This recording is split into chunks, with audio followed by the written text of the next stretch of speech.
আমার শিক্ষক একবার একটি গল্প বলেছিলেন। এক ব্যক্তি তার ছেলেকে নিয়ে একটা পার্কে হাঁটছিল। তারা একসাথে হাঁটছিল। ছেলেটি গাছের উপর একটা কাক দেখে বলল, বাবা এটা কি, এটা কি? বাচ্চার বয়স ছিল 2 বছর। বাবা বলল, এটা একটা কাক। ছেলে আবার বলল, বাবা এটা কি? বাবা আবার উত্তর দিল, এটা একটা কাক। আচ্ছা ঠিক আছে, বাবা এটা কি?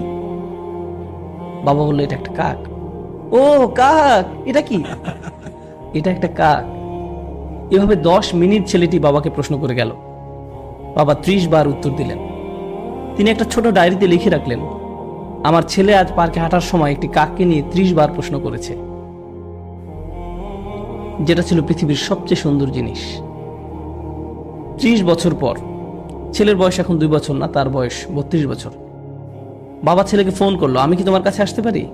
ছেলে উত্তর দিল, বাবা এটা ঠিক দেখা করার সময় না।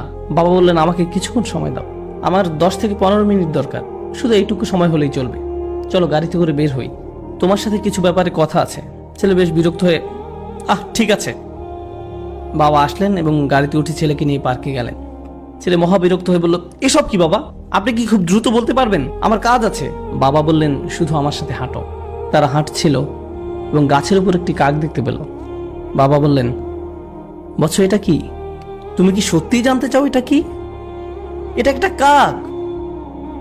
ও বৎস এটা কি? ছেলে এবার প্রচন্ড রেগে গেল। এটা কি একটা খেলা? আমার কাজ আছে, ঠিক আছে? এটা একটা কাক, আপনি কি দেখতে পাচ্ছেন না? আমি গত মাসেও আপনাকে নতুন চশমা এনে দিয়েছি। আমার সাথে এমন কেন হচ্ছে? বাবা আপনি কেন এত জটিল? আমি বুঝতে পারছি না সমস্যাটা কোথায়। জাস্ট বলেন কি বলতে চান। আমি ব্যস্ত আছি, ঠিক আছে? বাবা তার ডায়েরির পাতা খুলে বলল, বৎস ঠিক এরকম একটা ঘটনা 30 বছর আগে ঘটেছিল। আমরা এই পার্কে হাঁটছিলাম, তুমি একটি কাক দেখেছিলে। তুমি 30 বার আমাকে এটার সম্পর্কে জিজ্ঞেস করেছিলে।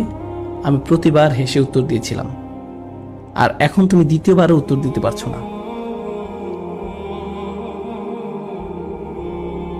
আমরা আমাদের পিতামাতাকে কি দিচ্ছি? মূল বিষয় হলো, আল্লাহ প্রথমে নিজের কথা উল্লেখ করেছেন, তারপর পিতামাতার কথা উল্লেখ করেছেন।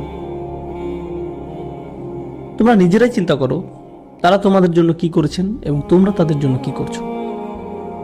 এমন অনেক পিতামাতা আছেন, যখন তাদের সন্তান আইসিইউতে থাকে,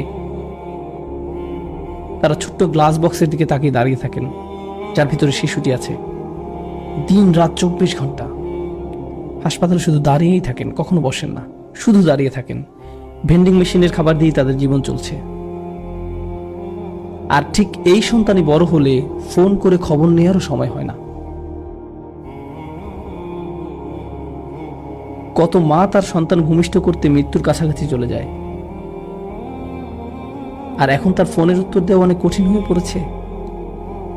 আর এখন তাকে কি দিচ্ছেন? সারাদিন 2 মিনিটের মতো সময়। তাকে কিছুটা গুরুত্বপূর্ণ ভাবতে দিন।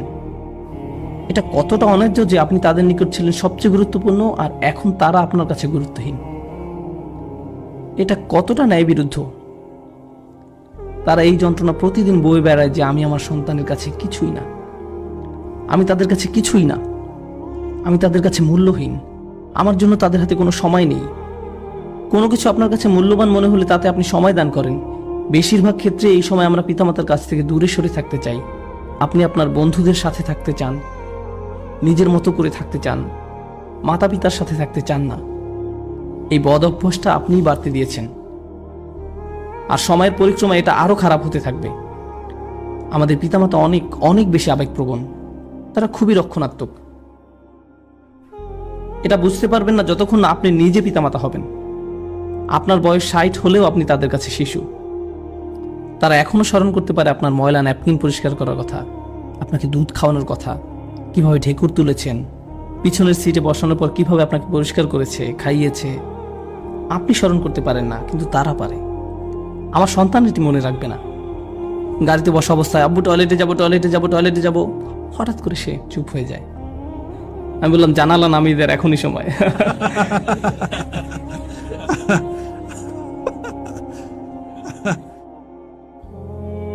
তারপর সে বলা শুরু করলো, আমি ঈদে কোন খেলনা পাবো। আমি ভাবলাম, ওকে, গাড়ি চালানোর জন্য আজ ভালো সময় নয়।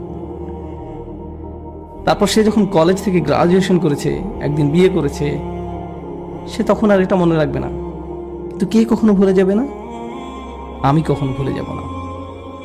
আমি ভুলবো না তাকে কিভাবে বাথরুমে নিয়েছি, তাকে পরিষ্কার করেছি, জামা পরিয়েছি। সে বলেছিল, আব্বা এই স্পাইডারম্যান পোশাকটা পরিয়ে দিন। আমার সন্তানের কিছুই মনে রাখবে না, আমি রাখবো, আমি মনে রাখবো। এই একই শিশু যখন পিতাকে একদিন বলে, বাবা আমি ঠিক তোমাকে বুঝতে পারি না, আমার হাতে একদম সময় নেই, এটা আসলেই তাকে দুঃখ দেয়, এটা আসলেই তাকে দুঃখ দেয়। ঠিক এই আচরণটাই আমি আপনি আমাদের পিতামাতার সাথে করে থাকি।